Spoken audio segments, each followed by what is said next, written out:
नगर चौबारे बह जाएंगे, खाली रौखड़ रह जाएंगे, बूंद बूंद को तरसो के जब बोल व्यापारी तब क्या होगा।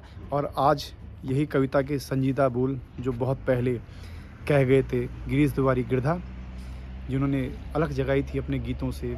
और इसी प्रकार से नरेंद्र सिंह नेगी ने भी कभी अपने गीतों के माध्यम से इन बांधों का, एक तरफ जहाँ विकास है वो तो सभी जानते हैं, लेकिन उस बांधों का दूसरा पक्ष, वो विस्थापन, वो दर्द भरी परिवार से एक दूसरे का बिछड़ना, वो दरारें, जो दरारें आज आप जोशीमठ में देख सकते हैं।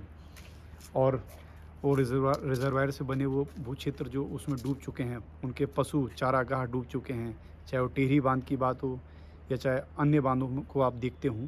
तो इस प्रकार से चाहे नॉर्थ ईस्ट में आपने देखा हो, बीच में कई प्रकार से बांधों से क्या क्या बातें आपने सुनी, वो जल रिसाव से। तो अभी हाल ही में बड़ा एक हॉट टॉपिक बना है, बड़ा एक ऐसा गंभीर मुद्दा बना है, आप देख रहे हैं जोशीमठ।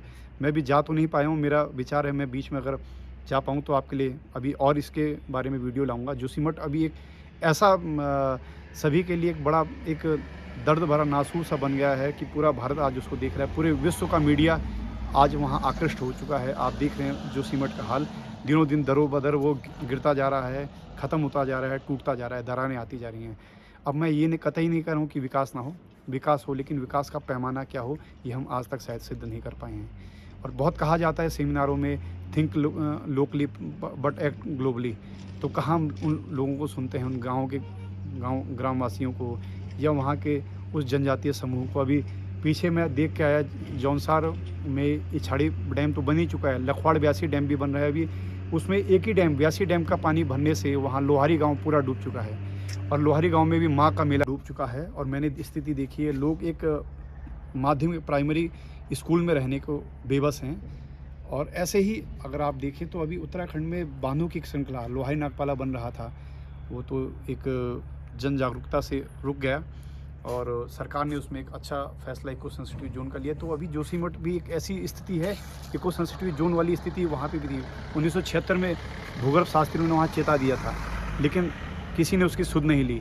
वाडिया साहब ने इन सड़कों को कहा था कि पहाड़ों में सड़कें बहुत बड़ी ना हों, जिग-जैग पोजीशन में हों। और इसी प्रकार की कुछ बातें हमारे जुएल साहब जो बहुत बड़े जियोलॉजिस्ट हैं, और सतीश साहब जो कई बार चैनलों में और अखबारों में भी अपनी बातें बयां करते रहते हैं।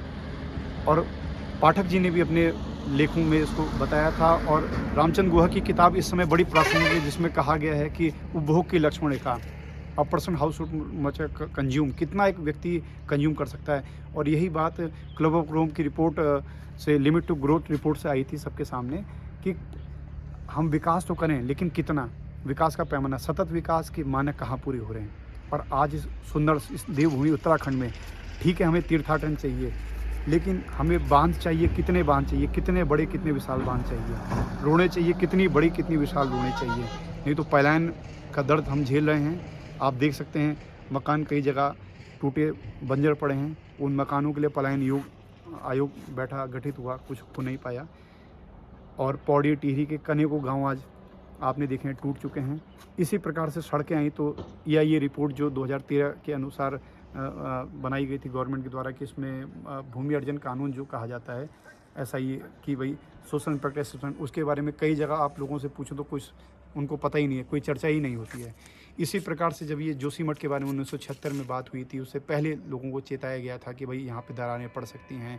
तो ना सरकार का उस ओर बहुत ज़्यादा ध्यान गया, ना हमने जियोलॉजिस्टों की बात मानी। और आज देख रहे हैं कि एक पूरा का पूरा शहर जमींदोज हो रहा है, हर दिन वो धसक रहा है, टूट रहा है, बड़ी पीड़ा होती है मन को। आज अभी मुक्तेश्वरानंद जी जो शंकराचार्य के अनुयायी, वो भी इसमें खुलकर बोल रहे हैं।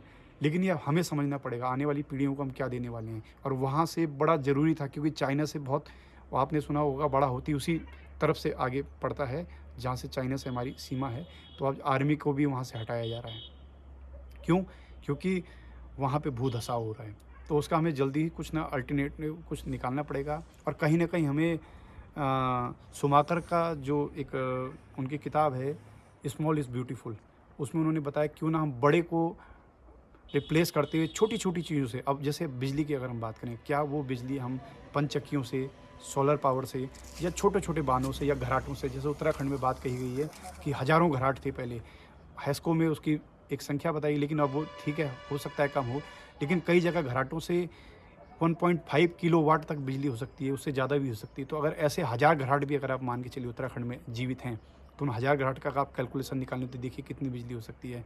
भूतापीय ऊर्जा, कई वैज्ञानिक सोचें आज आविष्कार हो चुके हैं और नए-नए आविष्कार नित नए दिन हो रहे हैं, तो क्यों हम बड़े बांधों को ही थोपें?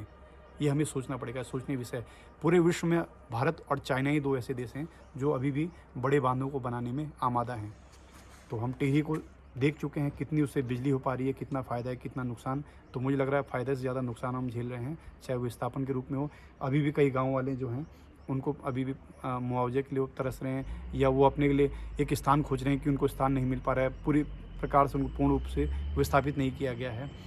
और मुआवजा की बात है, किसी का पैमाना कि भाई 50% अगर वो क्षतिग्रस्त नहीं है तो उसको सरकार ने अपने पैमाने में ही नहीं लिया। तो इस प्रकार से कई बातें जो बांध बनते समय आती है, एक कल्चर पूरा का पूरा कोलैप्स हो जाता है, एक पूरी संस्कृति की हत्या हो जाती है, जो दिखती नहीं है लेकिन हो जाती है। आज वहाँ मेले त्यौहार ख़त्म हो गए, एक गांव से दूसरे गांव वाले का जो जीवन गुजर बसर थी, नाते रिश्ते थे, वो टूट चुके हैं। सामाजिक ताना बाना कमज़ोर हो जाता है। और ठीक है, बिजली चाहिए, मैंने कहा ना, विकास ज़रूर चाहिए। हमें शायद जापान से कुछ सीखना होगा, हमें स्विट्ज़रलैंड से या जर्मनी से कुछ सीखना होगा, या कुछ ऐसी टेक्निक लानी पड़ेगी जो विज्ञान तो ठीक है, वैज्ञानिक वो ऐसी टेक्निक लाएँ जिसमें हमें कम से कम मानव का विस्थापन हो, कम से कम टूट फूट हो। और बांध कंपनियाँ क्या करती हैं कि वो ठीक है, कुछ जगह तो अपना पैमाना लेके चलती हैं कि भाई इतना उनको लेकिन कई बार वो अपनी मनमानी करके विस्फोट बड़े पैमाने पे कर देती हैं, या जितना मानक है उससे ज़्यादा कर देती हैं। जबकि अगर अब आप देखें तो हमें विस्फोट तो टनलिंग के लिए होना ही नहीं चाहिए, हो तो उसका बहुत छोटा पैमाना, क्योंकि आप देख रहे हैं उसी का परिणाम है जोशीमठ, जो खुल के अब ये बात सामने भी आने लगी है मीडिया के द्वारा। आप देख रहे हैं आए दिन चैनलों से बात आ रही है, और जिसके लिए एनटीपीसी का दोषी ठहरा टर्निंग क्योंकि हमारा इसमें कोई दोष नहीं, लेकिन एनटीपीसी का भी इसमें दोष है जो है। कई मीडिया चैनलों में आज वो बात खुलकर आई है। तो हमें ध्यान देना होगा इस ओर कि हम बांध तो बनाएं, पर कितना और उसके क्या अल्टरनेट हो सकते हैं, सरकार को सोचना बहुत ज़रूरी है। हमारा उत्तराखंड ख़त्म हो जाएगा। और नरेंद्र सिंह नेगी जी की वो बात, उनका गाना वही, उत्तराखंड की धरती क्यों डामुना डैमली छी।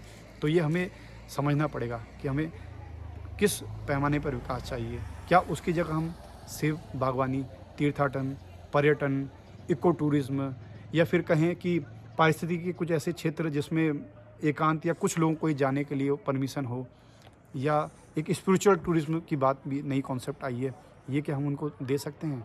और पैमाने हो सकते हैं। बिजली हम और छोटे-छोटे स्रोतों से क्यों ना लें, ना कि बड़े डैम से। और अब इस अलार्मिंग सिचुएशन में, जिस समय एक ये आपने देखा कि खतरे की घंटी बज चुकी है, अब तो हमें सोचना बहुत ज़रूरी है, अब हमें जागना बहुत ज़रूरी है।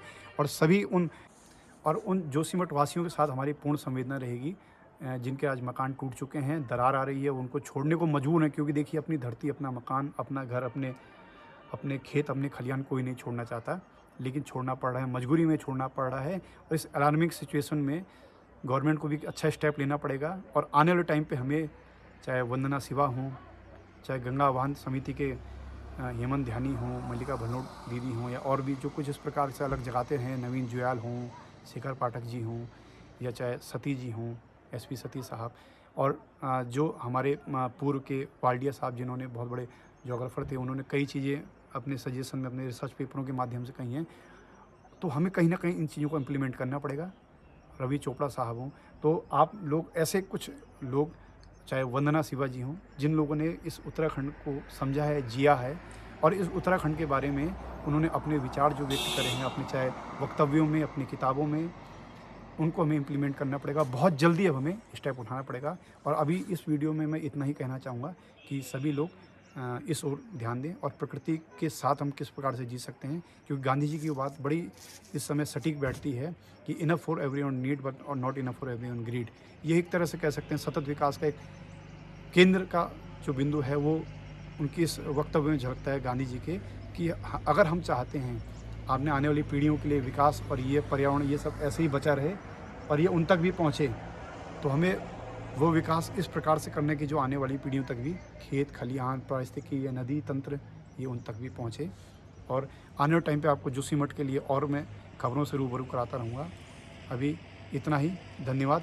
आपका जहरी श्रीवास्तव विजडम वेब की ओर से धन्यवाद और आप मुझे लाइक, सब्सक्राइब और शेयर कर दीजिएगा।